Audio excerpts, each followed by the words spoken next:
If you're an expat or non-UK resident with UK pensions, you've probably heard of the golden ticket of QROPS. Everyone talking about, or financial advisors I should say, talking about this magical QROPS solution that's going to make your life fantastic in retirement, have fantastic growth, and give you all these freedoms and benefits and cut ties with the UK and all that other rubbish which people go on about. In today's video, it's going to be very useful for anybody who's already taken the plunge and has a QROPS, or anybody who's considering QROPS. People considering QROPS now, very limited examples of people can consider QROPS now with recent legislation updates. Okay, QROPS, Qualified Recognised Overseas Pension Schemes, have been about for eternity, basically since I've been in the industry for 15 years. Now, circle back 10 years ago, right? QROPS are part and parcel of the industry, and it was almost by default. I mean, some of the schemes in the UK actually used to send QROPS transfer paperwork to non-UK residents, even if it didn't ask for QROPS discharge forms. That's how uneducated the schemes were, that they actually thought QROPS were the best option for people who are non-UK residents. It's only really been of the past 5 to 10 years when non-UK resident SIPPs have really become more apparent, and actually people don't need to use QROPS anymore. There's far cheaper and more transparent solutions available in terms of a SIPP. Now, the biggest problem with QROPS, in my experience, and trust me, I've been doing this for 15 years, and to be transparent, I have many clients I've advised into QROPS, and I have many existing clients now sitting in QROPS. However, those clients I advised into QROPS are for very good reasons. Either that was before getting rid of lifetime allowance, it was to do with UK pension assets, in situ assets, moving them to Malta. For some people, QROPS are a fantastic tax efficient tool to be used. However, I would say for expats, the majority of the 80% of clients I see should never have been anywhere near a QROPS in the first place. And the reason for that is the layer of complexity and costs that come with a QROPS. Number one, you have the financial advisor transfer or implementation charge. Implementation charge for the scheme as well. The QROPS trustee will have a setup charge, maybe 500, 1,000, 1,500, whatever it might be. There's then the annual management charge of the trustee, or the annual trustee fee, maybe another £1,000, 1,500, or maybe £500 if you have a QROPS Lite. You then have the underlying platform cost. Now, unfortunately, QROPS are not FCA regulated products. The majority of people who have a QROPS or tell you about QROPS, they're talking about Malta, Gibraltar, right? And all sorts of delisted jurisdictions that there were previously, which don't exist anymore. The level, in my opinion, of scrutiny of these financial regulators compared to the FCA, which is what SIPPs are, is nowhere near in comparison to the FCA. The FCA, Consumer Duty, Retail Distribution Review, they're doing so much to improve results for retail clients to make it more difficult for people to be taken advantage of.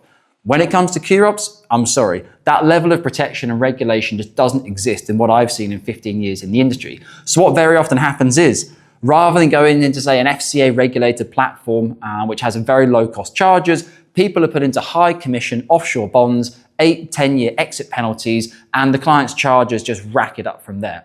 The fourth layer of cost will be, or the third layer of cost, I should say, will be the underlying funds. Again, inside a UK SIPP, if you try to put a client into a fund that has a total expense ratio, say 2.5%, I mean, I've seen 3% before in the industry. Normally the 3% ones are actually from the networks and providers who set those funds up themselves. There's so many people being paid along the way that the cost for the client is just astronomical. If you tried to put one of those funds inside a SIPP, the SIPP provider would laugh at you and say, you cannot put that product inside the SIPP. It is way too expensive. Over the past 5, 10, 15 years, though, that has happened a lot inside QROPS. So I've had clients come through, I've looked at the total expense ratio of all these different layers, and it's coming up somewhere close to 4.5%, which is just bonkers. Even if a great portfolio is doing circa, on average, 10% a year, like the global stock market, you're losing half of it a year in cost. And obviously the fourth cost I meant to mention was obviously financial planning cost. A lot of financial advisors were almost cheeky enough for QROPS, put people inside a commission bond that paid them 5, 6, 7, 8% commission at the beginning, and then they also put an annual management charge on top of it as well. Here at Cameron James, we have an annual management charge, 1% per year, but we didn't receive any upfront commission from the QROPS providers, or the bond I should say, the client's been placed in. So that's the problem with QROPS. The level of complexity around cost is dramatic. And I can tell you now, each year, I don't know how many inquiries received from people with QROPS. And the story is always similar type of thing. Hi Dominic, hi Jonathan, hi Andiri. I met a financial advisor in XYZ, Dubai, wherever it might have been. I took out this thing called a QROPS. The performance has been poor. I don't really know what to do with it. Can you help me? Now, When we send in the letter of authority or we do the change of servicing agent straight away on the policy, we then go into the dirt. We go and find out what the charging schedule was, how much commission they paid, etc. Now, some clients don't like that. And they think, they kind of go cold on you because you've told them, in effect, you paid a massive commission to someone on day one that you didn't realize. Maybe they feel embarrassed. Maybe they never told their partner about it. Maybe they just want to forget about it, bury their head in the sand. The majority of clients, though, say, you know what, Dominic, Cameron, James, thank you so much for being transparent and honest. I always thought something was a bit amiss with my QROPS. And then typically speaking, if they were in a QROPS for a good reason, or they're a non-UK resident for 10 years, having the assets in Malta rather than the UK is great for them from a tax perspective, we will typically look to reduce the cost on their QROPS by doing a QROPS to QROPS transfer to a trustee that we think is most professional and in line with their best interest, but reducing the cost of the platform down to, say, an FCA-regulated platform, or even using a commission bond, but not using the commission element of it.